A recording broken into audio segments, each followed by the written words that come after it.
Ultra Mega Healing Effect ni Estes. Paano nga ba ma-maximize? Panatilihin mo ang iyong distansya upang malaya ka makapagbigay ng hilang at kapag may 100 stacks na ang iyong passive tsaka mo ito bitaw sa kalaban, bukod sa damage may kasama rin ito na 60% slow effect sa loob ng 1.5 seconds.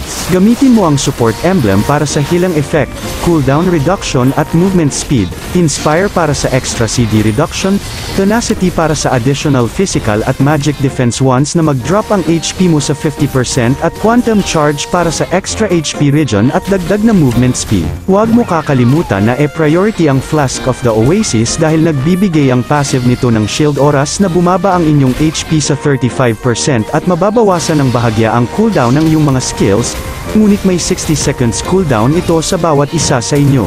Karamihan sa mga viewers ko ay di pa naka-follow sa page ko. Sana ay may time ka para pindutin ang follow button para lagi kang updated sa mga tutorial videos na tiyak makaka-improve ng gameplay mo. At sa tingin ko'y hanggang dito na lang muna. Sana'y may natutunan ka, mag-focus parati sa game dahil lahat ay pwedeng manalo sa late game. Hanggang sa muli.